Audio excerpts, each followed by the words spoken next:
Good day, race fans, and welcome to the Intentional Wreck Podcast. Podcast made by race fans for race fans, from the casuals to the lifelong gearheads. My name is Jeff. I'm here with my fellow hosts, Nick and Finn.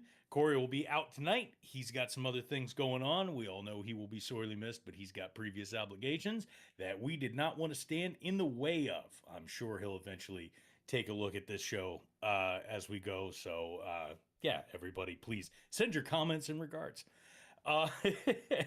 We are coming off a fantastic race over at Darlington, another race on the 750 horsepower package, which is good. We've got a little bit of housekeeping to do. You can check us out on YouTube and all of your favorite audio platforms, as well as Twitch under the name Intentional Rec. Check us on the socials at IntRecPod. That's at INTWRECKPOD. All of that being said, we've got a good episode coming up. How are you guys doing? Good. I enjoyed Darlington. Finn, you had a hell of a weekend, huh? I'm sunburnt from Vegas. Fun fact, it's fucking hot in Nevada right now. Finn missed the last show. Do you like what happened, dude? What do you mean? What happened? You were gone. Did you not like end up getting the just whole hung out to dry for an extra day up in Vegas? Well, I don't mean to put you on the spot. No, you're fine. Let's talk about it before we hop into it. So, yeah, right after and it was kind of cool from a NASCAR perspective, so I guess it matters. So we caught our plan was to catch the 1040 out of. I'm hearing my own voice. There it is. Okay. I was like, why do I double here? So we were gonna catch a 1040 flight out of Vegas to Charlotte, and the first mistake that we made was we were bar hopping till like 5 a.m. the night before the race. So we got 2 hours of sleep, and I thought I was going to get more because I was like, oh, cool, the race starts at 3. Dipshit, you're in Pacific Standard Time. Race starts at noon. Yeah. You need to get over to the track. So we head on over, and we're just exhausted. I mean, man, by the second stage, I was damn near falling asleep in my chair. And it wasn't because of the race. It was just exhaustion. But finished the race up. Great time. You guys all kind of talked about everything, and somebody mentioned some of the notes that I had about that Vegas race. But we get to the airport. We're like, we're going to sleep, whatever. We start hearing our flight's getting delayed. No pilot. That was the issue. Like, no first officer. And then, so it delayed a couple hours, and then they found a guy who I guess was coming from Phoenix, and then they were like, okay, well, he didn't know the flight was all the way to Charlotte. He thought it was Vegas to somewhere else on the West Coast, so he's going to meet his hours, so he has to claim fatigue. He can't do the flight. So at this point, I'm like, damn. So I was like, well, I got to use the bathroom. So I start walking, and I see a man in a white Fox shirt, and I'm like, that's Larry Mack, baby. So I walk up to him. Himself. Yeah, I walk up to him, and I shake his hand. I said, hey, I'm not looking for any pictures or anything, but I just want to let you know, man, like, your enthusiasm for the sport is infectious, and I appreciate you. So he goes, hey, ask how I've enjoyed the race and how he enjoyed the new package and things like that. And then he asked if I was on the flight with him. Told him, yeah, I got to give him the update, and then didn't talk to him anymore after that. Kind of saw him walking around. And then they canceled the flight. They pushed it so much to like 1 a.m. They actually boarded everybody because they got a new crew, and then that guy claimed fatigue. So then they had to unboard everybody. Then they canceled the flight because the new time that we were going to leave would have landed us in Charlotte right as all that tornado stuff was hitting the area. So then they canceled it on weather. And because of the technicalities of weather canceling, no hotel vouchers. And let me tell you, when it's 3 a.m. and you're trying to find a hotel in Las Vegas, that number starts with a 5. Okay? Yeah. At the lowest. At the lowest, that number starts with 5. Because when you book online, it's for Monday into Tuesday morning. So Monday night, Tuesday morning. But it's Sunday, or it's Monday morning at this point. So you have to try to find somewhere. So fortunately, my wife's brother lives in the area. So we did not have to go into a financial crisis. But I'm sitting here and I'm listening to these group of 20-year-olds, and they're like, so where do you guys want to stay? You want to stay here, here? And I was like, I just called those places, and their cheapest room is $500-$600. And I look over, and it's Williams Zawalich and the Toyota Cruise. And I was like, oh yeah, they got it. He's got it. So they got it like that. So it was a handful of the Toyota Xfinity drivers that were there.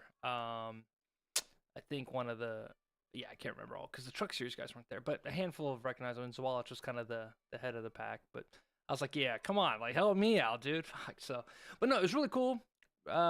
See that we were sitting next to a guy who said he was like a director of sports medicine for Hendrick Motorsports or something like that, and I had to hold everything back from asking him if Bowman was ever Bowman's gonna okay. get back in the car. But Yeah. obviously HIPAA violations, and he's not gonna just answer to me. So, but anywho, we're back, and I'm ready to race tonight in our NASCAR 25 League race, and ready to go. But Darlington was a blast. And that's I just have this like imagining, like I'm just imagining like Larry Mack, just like coming over and just being like, "Now you see what's going to go on here in about 4 or 5 hours. They're going to cancel that flight, and by that time, my ass is already going to be out there in Charlotte, and you're going to be screwed. I hope all the best for you, but I got to get out of here now." I had And half the of my statistics on them canceling this flight, it's happened this many times in the last so many times that this flight has happened. I give it about a 5-6 hour window before you're going to be out there looking for a hotel, and you're going to be in deep trouble. And we are right in the window for it to be canceled again. Yeah, exactly. I hate how good these. Normally, you guys have dog shit impersonations, but the Larry Mack one, you guys got.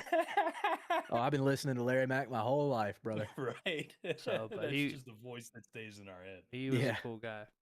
He's a cool guy. So, my wife's looking That's at me. good. She's like, "Who the hell is that man?" I was like, "Who the hell is that man? That is the man. That is the Yeah, man." Eh, that is the He did have a intimidator terrible guy. take on the playoffs situation, but I'm not gonna hold that against him. yeah. Yep. So, but He's still America's crew chief. Yeah. Well, so all right, and I appreciate the story. I wanted to get there. And sorry to put you on No, the you're spot fine, with that. you're And I fine. know we're on crunch. Talking on time, about- but I made did, sure, and I did so- get this cool Trackhouse Red Bull hat, so got There that you going go. for me. So And talking about, in the same vein of nostalgia, how about DW calling boogity boogity boogity at the beginning of the race? Yes, Mhm. that was cool. Loved hearing that. Yeah, just hearing the voice in the booth was just interesting to hear him back in there and just starting that up. And then when he hit the boogity boogity, I was like, oh my god, I feel like I'm Yeah. back in 2007 again. Like this is Yeah. wild. Yeah, And he's still sharp too. He's yeah. he's got it. Sometimes you'll get guys that are in the booth for nostalgia, and you're kind of just like, all right, guys, let's. It's Yeah, there was this there was a ain't Harry working. Gant interview that Harry Gant's like 90, Yeah, but yeah, it was he's not the sharpest anymore. no, I'll say that. yeah, that was like, I don't know. You just get some instances where they call it back for nostalgia, and you're just like, like Yeah, maybe we not- shouldn't have done this. Yeah, exactly. Because some of those guys, they want to hang out. They want to hang back in the booth, and they're just like, "Yeah, I got all the time in the world for you fellas. Let's hang out all the time." So it's Well, cool. I guess the elephant in the room. I mean, 2311, Tyler Reddick, Yeah. 4th win in 6 races. Well, and this and I mean, Bubba had a pretty decent day too. Until things Well- really went south for him. But it was 2311 in general. The Toyotas themselves, the cars were They were like fast. they were great until they weren't. I mean, Yeah. multiple times throughout that entire race, you were thinking, okay, we're all going to be right. The prediction is there. The Toyotas are going to kill it. And then felt like they dropped like flies for a little while there, I mean, Tyler Reddick he would have won the race by. He probably would have lapped the field had he not had battery issues for a majority of the race and had to battle back Right. from being Yeah. dead last. He was in the first stage. And could you imagine the first now, granted, thankfully it wasn't the Southern 500 and it's like just, That was super the hot. yeah. dog days, South Carolina heat, but it was still it's one of the hottest races they've run yet. Yep. And your AC is out and you can't run your bodysuit and you have to do whatever you can to preserve power in that car. Not by only the AC lap being 10. out, it's like having a heater on you Yeah, because all of the water in the cool shirt it's warm. just gets heated up. Yeah, Yeah. yeah, If you were watching the race, you could have you saw him under caution. He had the little bottle out and the hose out the window trying to purge his cool suit. Mhm. yeah. Because I I mean, couldn't that's imagine. that'd be like if you're just in the middle and it's a really hot day, and someone, instead of pumping your chute full of that water, somebody grabs somebody's old leftover pasta water after just pulling it off the stove and just pouring it down into your eye. Oh, Yeah. Just crazy, man. But now, to me, the way that that race itself ran, the resilience of Tyler Reddick and 2311 in general, but the resilience of that, I think there was, in my opinion, a testament to what this 750 horsepower package can do. Now on its second test, like, because before we're like, all right, we have a feeling this is going to be great for a short track. What's it going to do mile and a half? What's it going to do more? When you're extending things out, and when you need to try and determine if guys are going to get long or short run speed and stuff like that. I think it passed the test again. I don't know about you guys, but I really enjoy the amount of passing that we're getting, especially in the middle of the pack. The battles that we're getting, we're seeing guys forcing 3 and 4 wide situations that make you clench up a little bit, especially at a track like Darlington. You're going, oh my God, what's going on? Yeah. So there's a lot of that. That, to me, I think this one passed the test. I wanted to see what you guys think about that, though.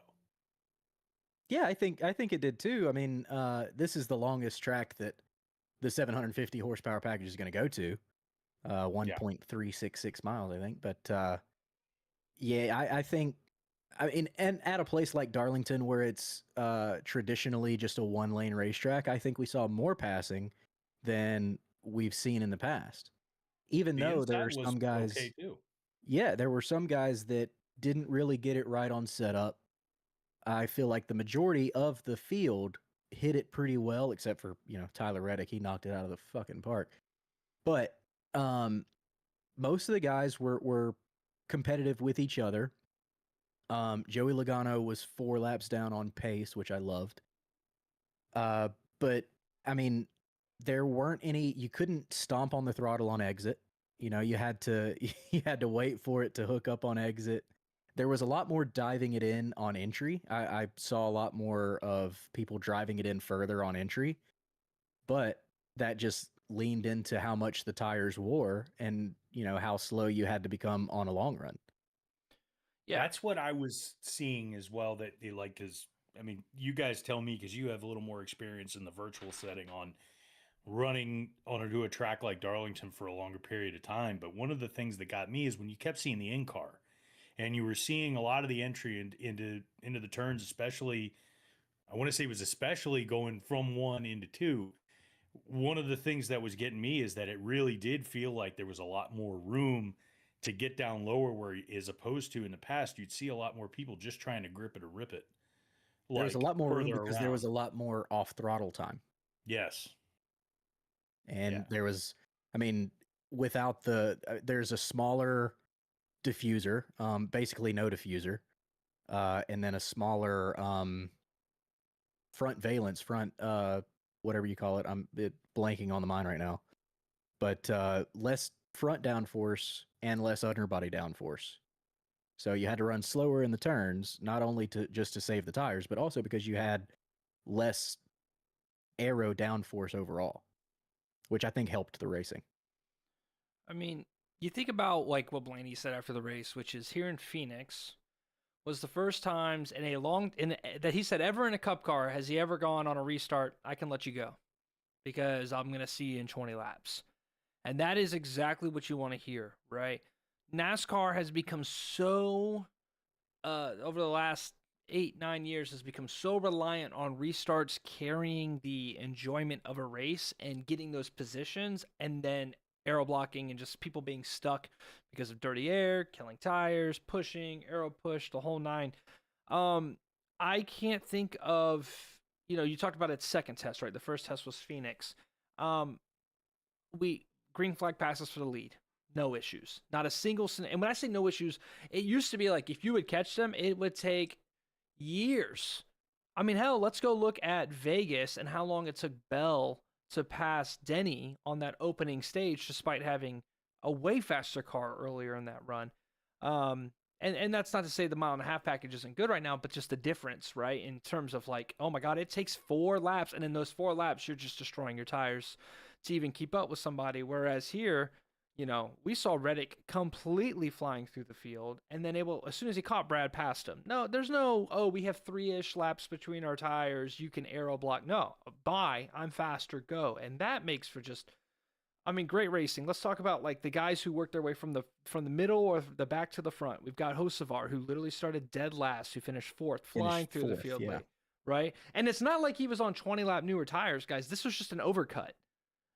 When was the last time the overcut mattered in stage racing? Talk about an overcut. Tyler Reddick overcut each time he came down pit road and made it work every time. The only time he didn't was when they fucked up the pit stall and had to rejack the right side. And even then, he was within 2 seconds of Brad, despite losing 8 seconds on pit road, right? Briscoe and Jones made their way up through the race. SVG started 34th, was running as high as 8th, 10th on speed. And he did have a little strategy called to stay out on tires, started 4th, and then ended up like in the 14, 15. But like all of a sudden, all the, you know, and let's not even talk about Brad, who was completely running people down throughout the race. Like long run speed finally meant something, which sucks for Alex Bowman, who has been the long run speed goblin of the last couple of years, Blake Harris setups. But that seems to matter so much. Reddick, I mean, how many times have we seen a guy's up front? Let's go. I know this is a crazy one. It's because it's a significantly shorter track, but it's relevant because of next week. Remember when Priest qualified up front at Martinsville? And then he dominated the whole first bet of that race. And then they had one bad pit stop or a speeding penalty or something. And then we never heard from Ryan Priest again. Yep. This package is starting to tell me that doesn't matter that much anymore.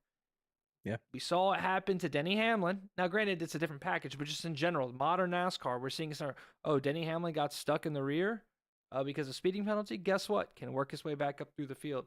And then this past weekend, Reddick has a bad stop. And then they just decide to come down and get the car fixed with the battery. And now he's back restarting in the back and has to work his way through the field. We talk about comers and goers. Like, are we seeing true comers and goers? And yes, like we're seeing guys figure. I mean, Briscoe took the lead at one point on a crazy restart. Now, did he make a mistake and pit for tires and then be insanely tight because they messed up? Sure. But that's the goers, right? Comers, like, I don't know. For me, this was the best Darlington race I've seen in a while.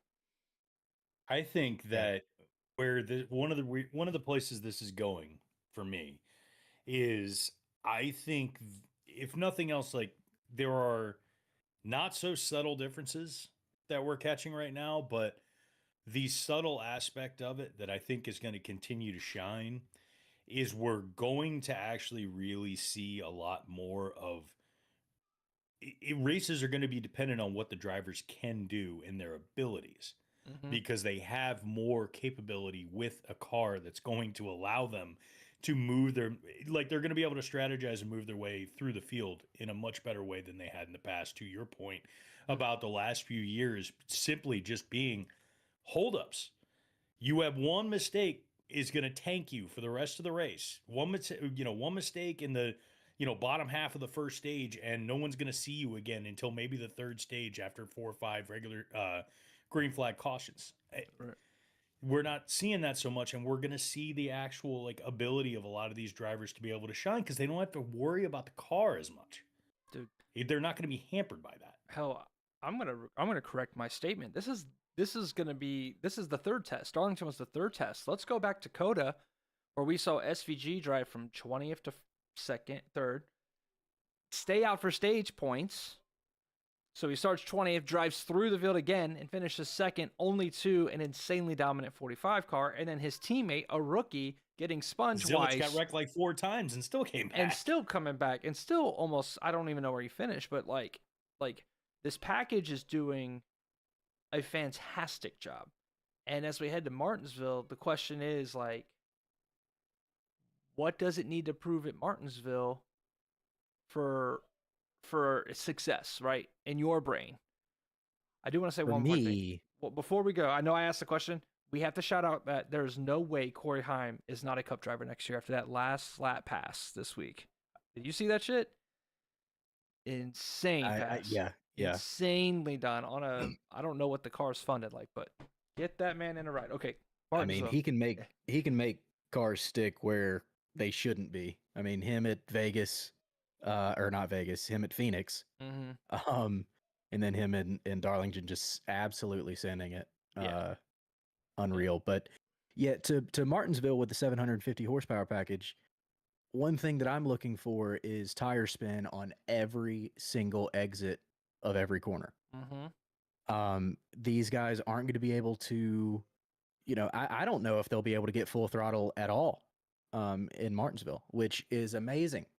Right. It's great. It's going to make people manage their stuff, and it's going to make people push when they think that they can push, and it's going to cause some mistakes, which people love to see wrecks.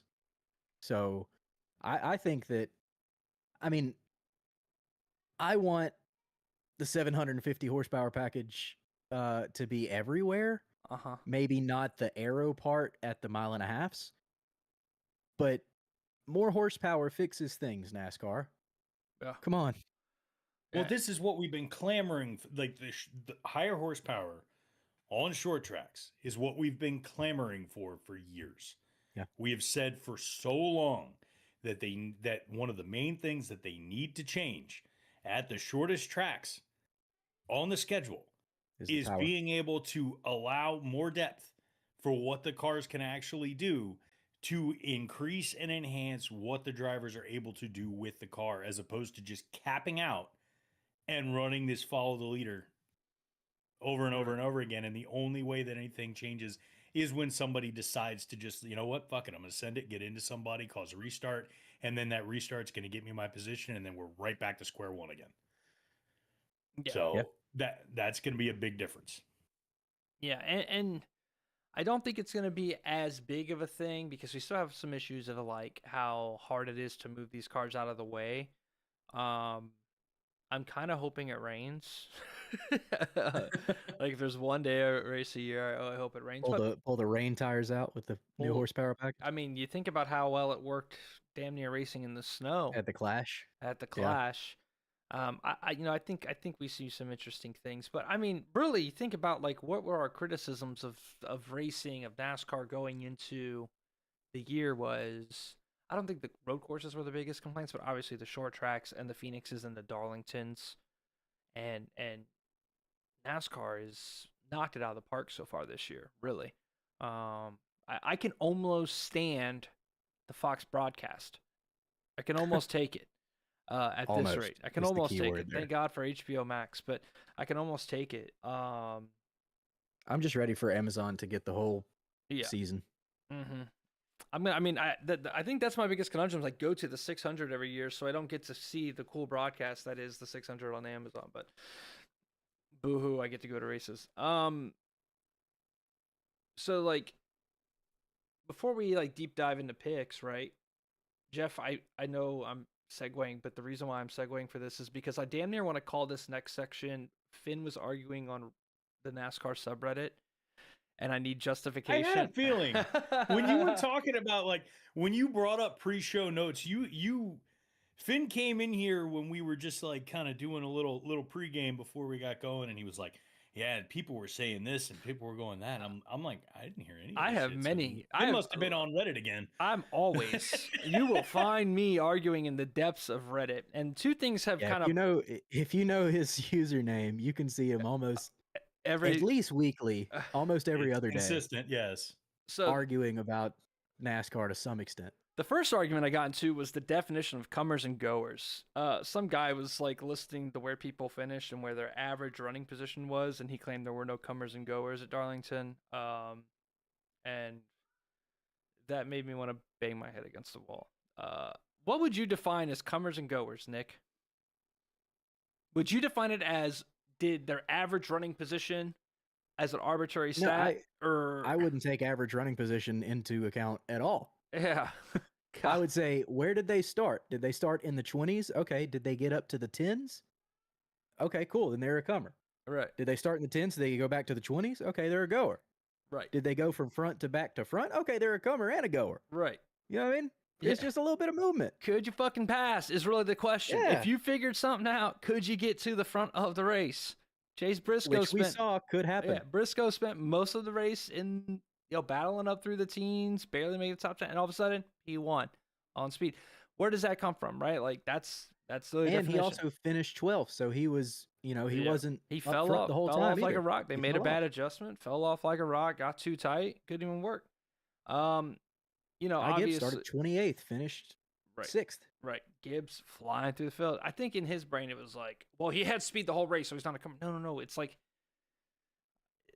we shouldn't have to like arbitrarily define this hard. Like it's just did different people make different impacts on the race? Did you look at Eric the thing Jones and you go? was Eric Jones was under threat of being lapped at some point during the race, and he finished 10th. Right.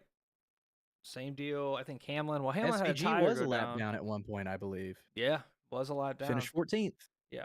So I don't know. That was first argument. Thanks for justifying me. Fucking idiot. Second has been, and now this one's crazy. I wasn't arguing with one particular person.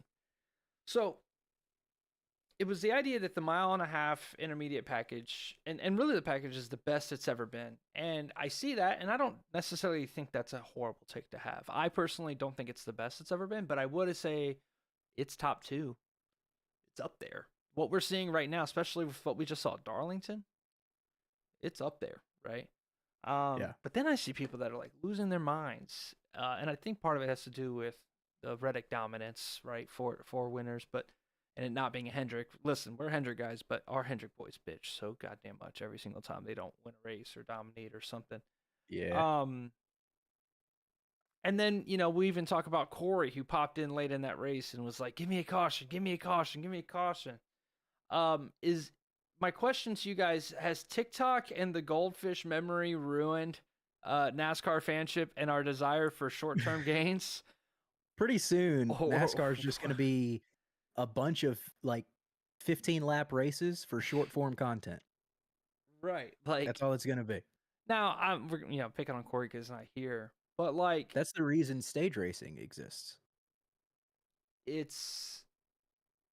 Are you guys affected at all by the fact that, because what I saw on the subreddit was can't believe, or on Twitter, it was like a screenshot of like the time differences, because he won by 5 seconds and then it was 6 seconds back to the next guy, Blaney. Everybody was like, "This is what you wanted, NASCAR. Look what the boring product is." I didn't think it was boring. Do you give a shit? No, I don't give a shit. That's exactly what I want. Right. They earned that 6-second lead. Homie drove through the field, past everybody. That's racing, dude. If somebody wants to lap the field because they have that much speed, then they deserve it. Right. All right. I don't care. I don't know, man. This is one of those things where the speed and the fervor with which Formula One has grown in the United States over the last 6 years.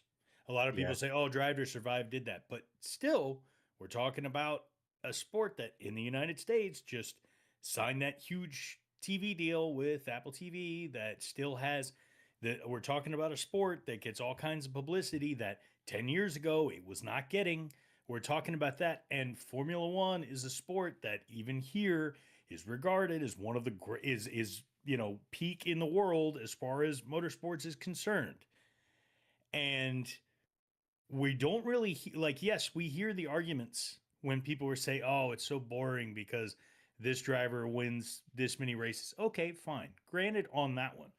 But at the same time, you tune into a race, the green flag drops. The first couple of turns were some of the most exciting racing that you've ever seen, and it's all there, and it's in the call, and everything is there, and all of the energy is, and then you settle in, and then you're watching, and you wait till the next pit, and then that pit window tells the story for the next moment and what it is.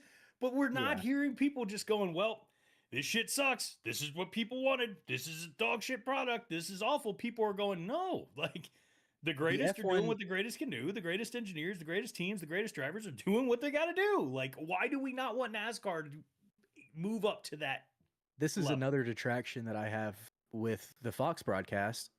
The F1 broadcast teams, in general, whether you're watching the Apple TV broadcast or the Sky broadcast, they do a better job at giving the full story throughout the race for strategy for different teams, saying, "Oh, this team is better, on the short run. They're going to short pit. They're going to put softs on, and they're going to try to make it up on the back end." Or this team is better on the hards. They're going to put the hards on. They're going to run long, and they're going to try to make it up at the end of the race. Fox just says, "Oh, look at this! That guy's passing that guy." Cool. Yes. And also, so there are a couple other aspects to it when it comes to the broadcast that I think there's an aspect that really keeps you engaged that trounces. I mean, for one, I would love to see. I mean, we saw much how much people praise the Amazon broadcast. And one of the things that it got praised for was the way that it didn't feel like the race was interrupted so much. Yeah. And that's one of the things that you do get in a Formula One broadcast is it runs and you're watching the entire race, and it is what it is. Now, another aspect that Formula One does that I think would be kind of cool to see something like this get incorporated into the NASCAR broadcast is throughout the race, on the sidebar, when you're showing the running order of the track, you're seeing in-car cams, and they're cycling through all these cars, and it's mid-pack battles, it's back markers, it's guys in the front.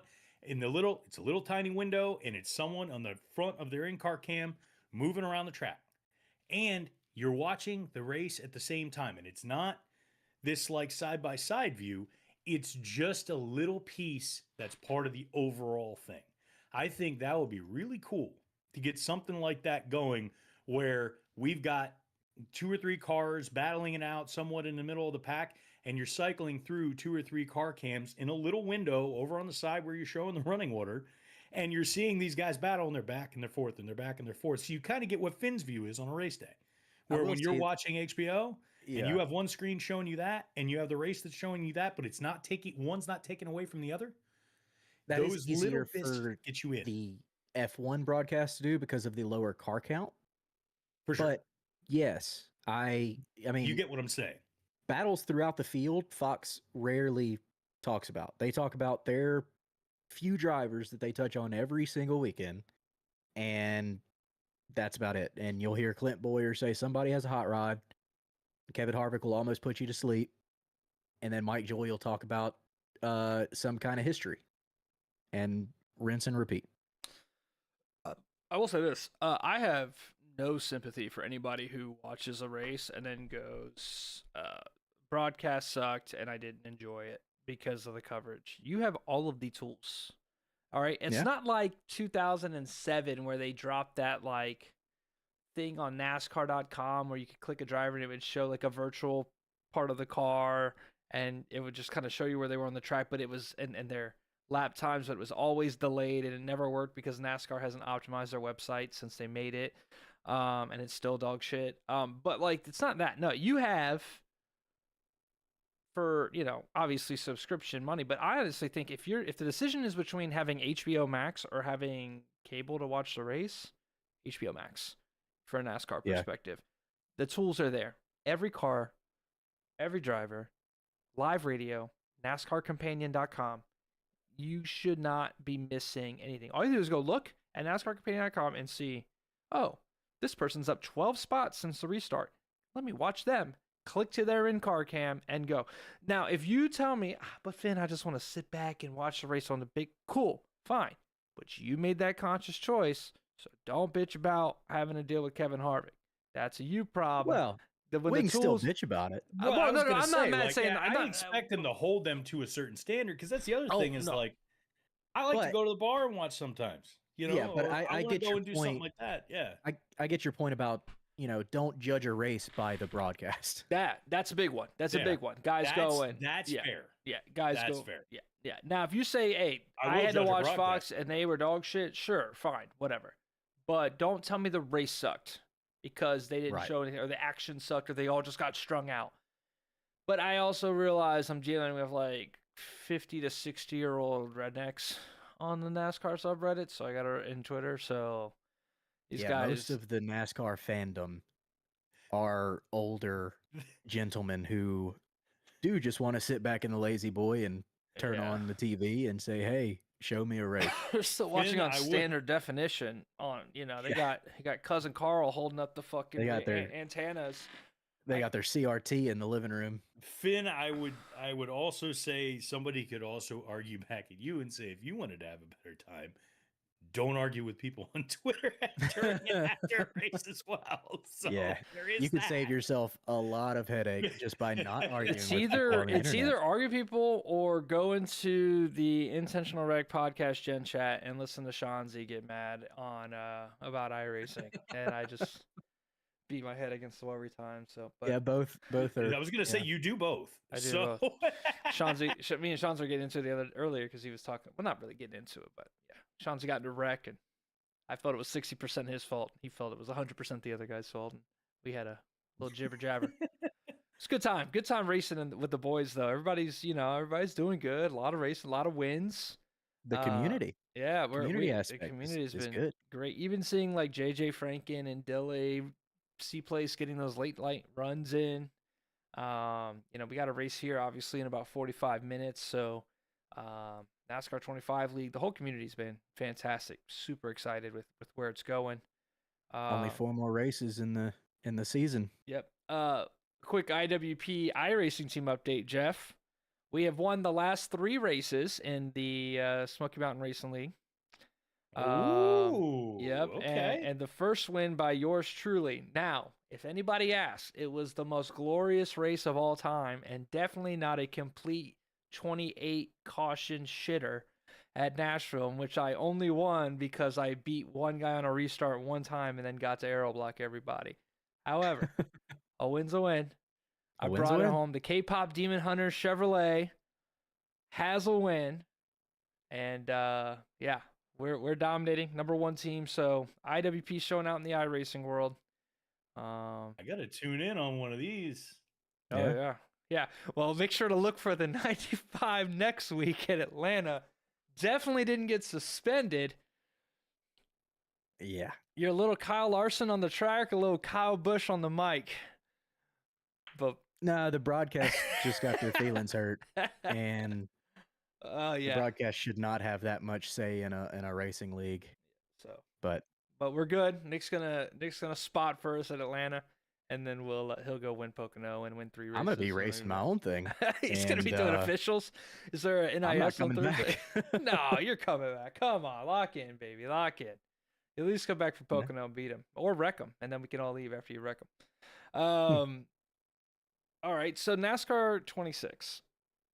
Well, do we want to wrap Martinsville? Or wrap anything with Darlington and go into Martinsville and then go virtual, or do you want to? I mean, well, I'll give a little points update for after Darlington going into Martinsville. So obviously, everybody knows who's the top spot. He's got a 95-point lead over Ryan Blaney right now. Bubba Wallace is in third. Denny Hamlin and Chase Elliott round out your top 5. And then 6 through 10 is Byron Busher, Bell, Keselowski up in the top 10 of points. And then Kyle Larson in 10th. So they're also for the just one little quick thing between 12th place and 17th place. So right there, kind of on the bubble. It's a 15-point margin right now. Yeah. Between 12th and 17th. So we're having some mid-pack battles for sure. I think NASCAR made a really good decision with the adding, 15 points to if you win a race, because had that not existed, Reddick would only be up by 35 points right now, and I feel like that's not indicative enough for how good of a race it is to start and win 4 out of 6 races. A 90-ish point lead feels very much. He's got almost a 2-race lead right now. Yeah, that feels right. Which he should have. That feels right. As for go ahead. Sorry. No, I was gonna flow into Martinsville on our must have for fantasy. Who's your must have for fantasy at Martinsville? Who you got your eye on? If all goes well, I'll say 3 must haves out of the 5 picks that you can have. For me, it's got to be Chase Elliott. It's got to be probably Ryan Blaney, and then my third is between Denny Hamlin and William Byron, but I'm probably leaning Byron because Denny shows up at the second Martinsville races a lot more than he shows up in the first one. Takes one to get those dialed are my in. 3. Yeah. Yeah. Jeff, what about you? Who you eyeing? I mean, right now, like one of the things that I think is interesting, especially like with the last, I was surprised with. I've been surprised at Busher's slow climb Mhm. and making his way up. I mean, just in general, like RFK showed out big time at Darlington, and I They were mean, running 1, 2, 3 at one point. right, that's something to see, and it's something to be paying attention to as we move forward. So I have my eye on him. I mean, Brad K, like I don't know, RFK is right there for me. Is like my slow They're creep. all top 12 in points right now. Ryan Yes, Preece is 12th. Are they the top Yeah. 14? The Top 14. not yet. Not the top Not 4 yet for me. driver. But Not right yet for me. now, if you all right, your money on the line. top 5 team, Money maybe? on the line. Okay. For the Fords, who's finishing the highest each week, Ryan Blaney. Got it. Okay. Are you willing to put any other Penske drivers in front of Brad K or Busher? I mean, track dependent. Yes, like this weekend, I would put Joey Logano to finish top 5. Yeah, well, Not we'll see. yeah. 'Cause- Logano has notoriously been such a snoozer lately, and I think we need to really look into that. And I don't even know if that's a Lately, Logano yes, thing. but I do think Martinsville- I think it's a Paul Wolf thing. I think it's just a general, I think it's kind of both, but I mean, historically, we've seen them be very spotty throughout the season and just get 1 or 2 wins that puts them in the playoffs. And But then, I think win their that's- way to the round of 4 just till they get to Phoenix. Right. But That's gone now, right? Like where are they Yeah. at in points and standings? I mean, I feel like Logano is 16th. yeah, on the bubble, Since when is, behind Shane Van Gisbergen, behind Daniel Suarez, behind Ryan Preece Yeah. and Ty Gibbs. And I get that these tracks, I mean, for what it's worth, we call Logano one of the better plate racers in the series. We've had 2 plate races in R6. He's not a road course guy. Okay. He's not a mile and a half guy anymore. So you're absolutely right. Could he go win Martinsville? Yes. But I mean, Phoenix was their best track. Where he finished at Phoenix? Did he finish up? I think if it was his best day of the year, it had to have been I his think only he got a good- top 10. 31st. Oh, he got into a wreck. That's right. Yep. 15. He hasn't finished higher than 15th since Daytona. Where he finished 3rd. Yeah. But I mean, we always see this out of Joey Logano. That's why he loved the playoff system, and that's why he fought to keep the playoff system. Yeah. Well, He's very spotty, but when he shows up, he shows up. And Busher is the top RFK driver for me. mm-hmm. Brad K has shown a lot more speed here recently, Yeah. but I don't think that Brad K and Preece are more consistent than Joey Logano and Austin Cindric right now. I think they're on the upswing, though. I think it wouldn't be surprised I if by think the end of this year we're looking at them and neck going, and neck. yeah, we're looking, oh my gosh. Which goes back to my other point of last year with Penske and my arguments with Corey, but we won't bring that up while he's not here. I'll bring it up when he is here. Won't kick him while he's down. I think it's like speaking of Yep. the upswing and the down. I'm interested because I think that right now we're seeing RFK make their upswing in the midst of Trackhouse, like taking what I would consider to be a pretty reasonable decline. Now it depends on your outlook because SVG is getting better at ovals. Yeah. Like it is very obvious that he is getting better. He's making moves, but Chastain seems to have Chastain's getting worse. plateaued. Yeah. Yeah, Chastain is nowhere to be found, but SVG has absolutely been up, and I don't think we can judge. We can't take Zilich into account quite Right. yet. No. I mean, it's a huge jump to come from the O'Reilly cars into the next gen. And I think he's done a great job so far. Yeah. But he just hasn't gotten the finishes that Yeah, a team like Trackhouse needs. I think that Spire is taking Trackhouse's position.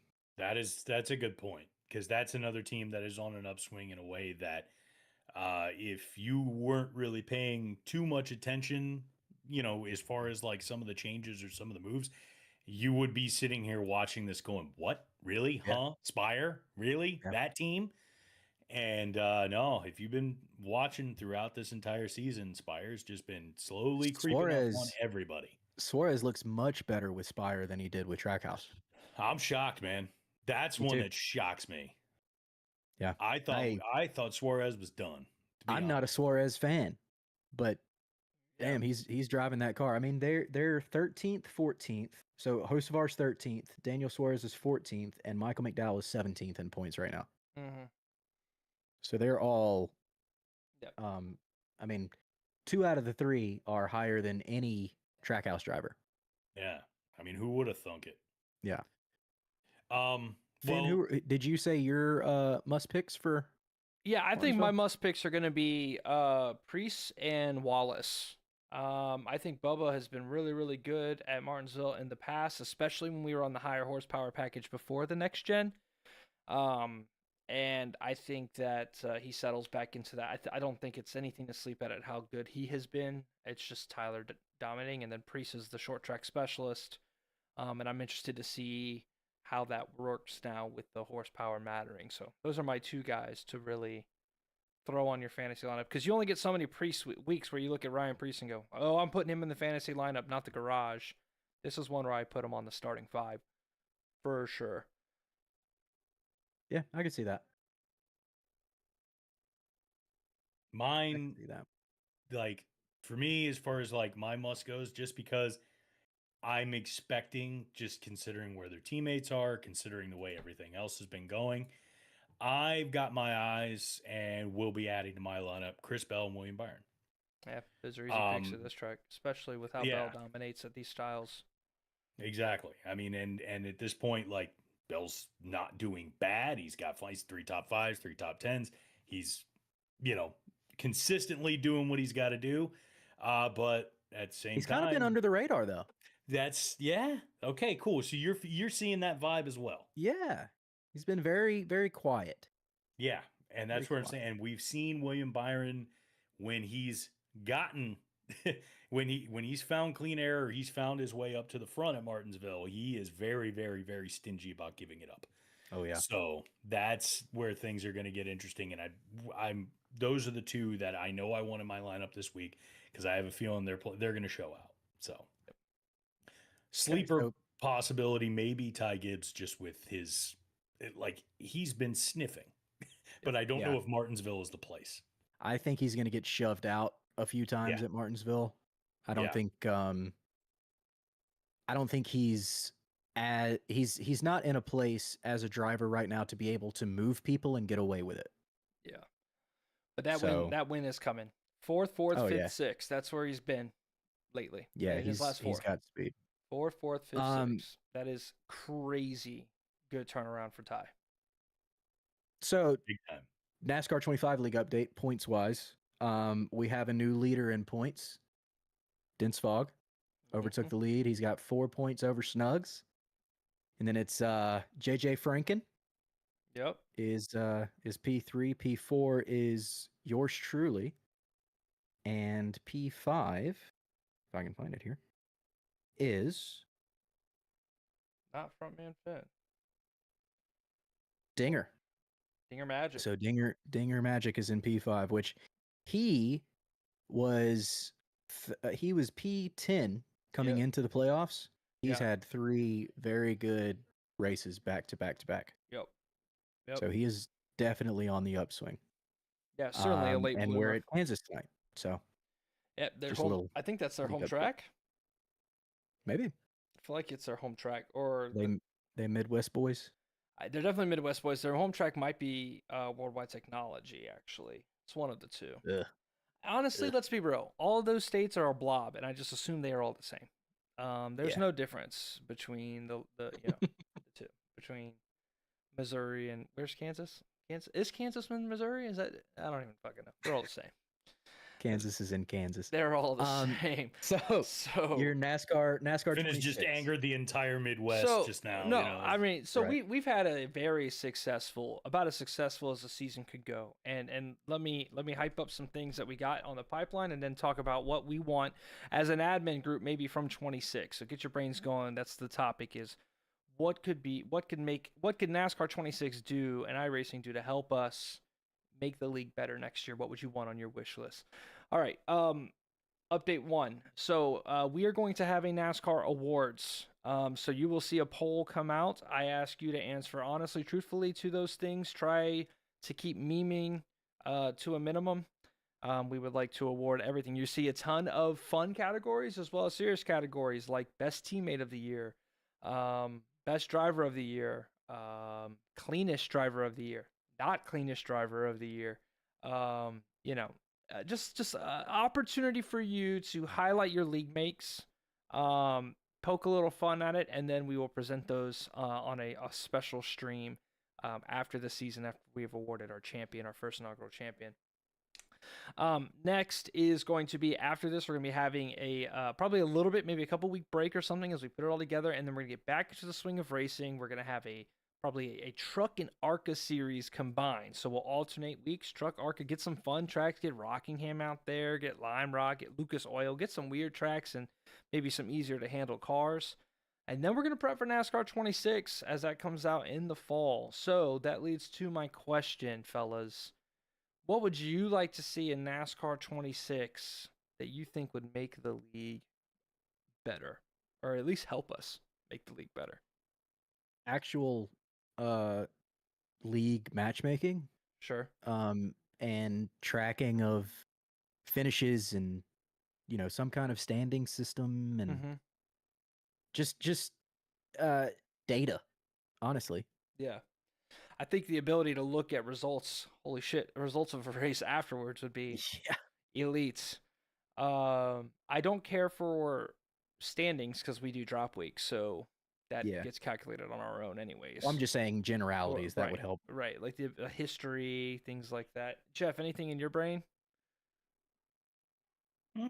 I mean, you guys have really touched on it for me. I mean, as of right now, like, I know going into the next game, the main thing I'm focusing on is just trying to be not shit anymore. So that's really that's all I'm thinking about going into it. Like, I could think of a lot of things that, like, I want to see NASCAR 26 be and things like that. But as far as our next season and the way that the league is going, like, I'm just, they're having a good time trying not to ruin anybody else's day right now, which tonight I will be absolutely flawless at because I will not be racing tonight. But I've got a fantasy baseball draft, so I can't. I will be missing that one. But, Dilly is saying qualifying, which a race weekend, qualifying session, 100%. just a race weekend in general, which Snug said a weekend creator, but tire allocations too, not getting unlimited tires.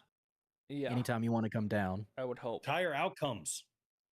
Yeah, tire outcomes would be sick. I mean, you don't blow tires in the game right now. Now, granted, it would be a little frustrating if you, yes, you go in there, but at the same time, it's frustrating in real life too. Like, how do you deal with that? How do you get back out to pit road? How do you deal with that? Like, that would be interesting if, like, you decide, I'm going to run all 15s, and all of a sudden one of them tires just decides to take a dump on you. Like, it's gone. Yeah, I think that, I think the reason why our first stage is often our best stage of a race is because of the stock setups.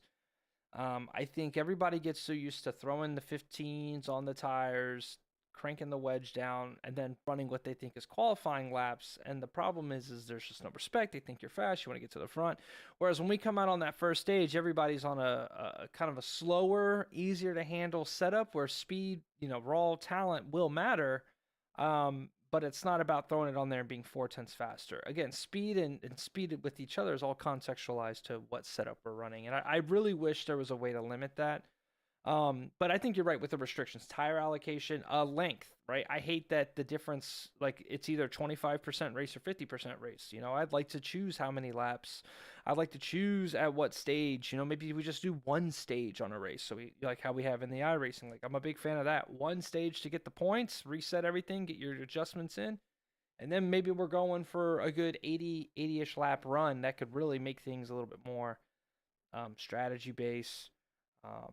A weekend, some kind of a ban system removes admin tools in the middle, right? Because how many times does something happen that caution needed to be thrown or we wish could be thrown? Yeah. Because we know iRacing has those things in its main game, but I think that spectator view would be something that's cool too. lobby based Yeah. spectator view or replay, yeah, definitely would help there. I do continue to love the way the paint booth was adjusted to where we can, those custom schemes make more of a view. That has been really, really cool. It's made some really interesting stuff, and the league leaning into that has been great. So, yeah, I think there's a lot of things, and I do think they are receptive of it. I have already heard that there are plans to introduce a weekend at some point, whether that's on this title or the next title. So at least we know they're in the works, and they've been receptive to this point. But either way, working with what we've just had, credit to you guys in the league and the admins. Appreciate you guys stepping in my absence so that I can worry about other things and not spreadsheets. But And let me say, NASCAR 25 as a whole, as the first iteration of the game that iRacing has created, they knocked it out of the park as Right. far as base game, the racing, and this is their first actual console game in 25 years. Right. So yeah, it's way more fun than say like the dirt track World of Outlaws that they put out. Yeah. Like it definitely. No, there's it's got its criticisms for other game modes, but in terms exclusively. JJ Franken brought up caution replays. Oh, that would be fun. That would be a good one. That would be very, very cool. I mean, because it already. Oh, how about this? And crossplay. 8-second pit stops. Yeah. Take away 15, 16 seconds. Yeah, take away that animation, the cutscene. I don't understand. I don't even understand how you introduce a cutscene in an online lobby game. Yeah, me neither. But one thing that they really do need to take away is whatever causes Lonely Killjoy 29 to lose a spot every time that there's a caution. Maybe if you were nicer to your pit crew. Have you thought about they that? They don't deserve it. Have you sent them a letter? Appreciation? They don't deserve it. Have you had a pizza party? Have you had an office pizza party? No, but the beatings will continue until morale improves. Well, ironically enough, in career mode, like those are like things you'd be like, well, you can decide to go out with the guys this weekend, or you can fix your car. And yeah, it's like you can incorporate that there, but like we can't, do some fun like pit crew stuff. Like how cool would that also be? Like generally in the league, like maybe that's an idea is like allocation points for you to be able to do something with your car in between. Something if you're going to add any sort of like league aspect of it, like, can I put more focus into that to be like try and gain an extra couple of tenths off of a pit stop or something like that. But I sacrifice a little bit of aero, on the car, or I've got a little bit. They're going to do that, but it's going to be like quick time events. So it's like 4 Yeah, buttons it'll pop be like- up and you have to hit them in succession. And if you mess up, you get like a right rear tire goes off. Well, the F1 game has to where you have to hit a button at a certain time to enter your pit stall and get a fast pit stop. Yeah. I think Which I mean that's very simple, but at least it's something. Yeah. You know what I mean? I think I think the biggest things that'll help race like on race day, you mentioned like tire wear, like a 15%. If you do that, maybe you're either trading short-term speed for long-term fall off or or the inverse. We do need more fall off. And we need and that fall off be drastic based on which way you go. Yeah. In the tire pressures. And we need non-repairable damage. That is going to be the number one thing that stops everybody from running each other over, is realizing that this fight right now is not worth it because I might not have a car or I might be down on horsepower. That is the number one thing in iRacing, and you still get it in iRacing, but that is the number one thing that if you just survive the first 2/3 of a race and not get any damage, you will get a good finish because people are going to ruin their own races for themselves. So and potentially like also like non-repairable damage and like those are and also like some performance variation with some of the different setups, Because I mean, as of right now, it's a pretty common thing where it's like, all right, drop everything to 15 and hammer down. And that is a pretty common deal. Yeah. And it'd be, I've been I'd love to yeah. see advantages with different variations. And I have had people reach out to you about like, hey, should we take off aids? Can we allow driving setups and things like that? And I think at the core of it, we are always going to be a community first league before we are a competitive league. If you want to be uber competitive perfect, you need to get a PC and you need to join an iRacing league. That is everything you are looking for. But here we are going to, we've got somebody talking about their dad joining. All right. And it's not Bumblebee. So that means their dad isn't, 25 years old. Okay. Like it's, and we want to be welcoming for all ages. I mean, you've got Playsick who is funding his NASCAR 25 ride with his AARP money. All right. So, Ben's just going off on the elders of the league. You know what I mean? Like Meatball is about to give people his social security check as your winnings check. So I don't know how old Meatball is, but he talks like a chain smoking grandma, so I assume he's kind of old. A grandma. No, he didn't talk like that. He slept with that chain smoking grandma at Talladega. You remember that story? Yeah, that's what it was. Yeah, that's what it was. So anywho, this is what the championship or the award ceremony is going to be like. Really, I'm just going to roast all you dipshits for about 30 minutes straight. Interrupt the broadcast with Hun Wee sideways, and then go back to what I was doing. So, anywho, it's it's good. We're excited. I think NASCAR 26 is going to be good for the league. I appreciate everybody, but we are going to be a community first. So I think that, we're never going to make decisions with like, the sweats. Or if we do something like that, we would just drop a setup for everybody to use per se. So at least nobody's going in without a generally fast setup. But again, I can't stop people from throwing things down to 15 and just being cheese balls the whole time. So at the end of the day, a setup isn't going to save the league from people that don't race with respect. But I do think non-repairable damage will. Yeah. Real quick. Well, right. No, and I agree with that. I guess I'm more so, I was going with it. You should be able to do a little bit different. Mm-hmm. Like you should be able to run a few different setups and still have success. Yeah. And not have that one little bit of a difference, like make you so much slower than anybody else. Yeah. That was more what I was. No, I agree. Like if they put theirs to 15, but I put mine up to 30. I mean, technically, if I'm not mistaken, bumping the air pressures up makes you faster short term, right, Nick? So for a small amount of time, yes, and then you will fall off because like I remember Alex Bowman very clearly winning a Richmond race because they pumped the air pressures up on a restart. Yeah. Whereas here, it seems like it's just lowering them to 15, making the car loose is how you get the maximum short term speed with almost no fall off. So if they clean that up a bit, things will be a lot better. Well, because that brings up its own point, like to that exact idea. Like if you're like we have a lot of times where we're running at the end and there's a caution and now we're about to run just the 2 overtime laps. Pump it up, get fast, or stay low. See what you're gonna do. Right. So. But yeah, well, all of that being said, we are. It's just over 15 minutes away from race time, so I want to give you guys your time to go and prep and everything else. So I think that's going to wrap things up for us this week. Please make sure you check us out on YouTube and Twitch and all your favorite audio platforms under the name Intentional Rec. Check us out on the socials at IntRecPod. That's at INTWRECKPOD. Please be on the lookout in the Intentional Rec Discord. And if you haven't joined yet, join that Discord so you can get in on all of the news and the action and everything that's going on with said league and what's going to happen on the season transition. And stay tuned for the streams that Finn's talking about with all the superlatives and everything else, along with us talking NASCAR. We'll also be talking the league. So if you don't like one, but you like the other, we got plenty of content that's coming out for you, and it's going to be really good. We got a good spring to summer lined up for you. So everything should be fun. Everything's going to be good. Let's look forward to Martinsville and see what 750 has to offer us. With all of that being said, y'all have a wonderful night. Have a great weekend, and we'll see you next week. Smash!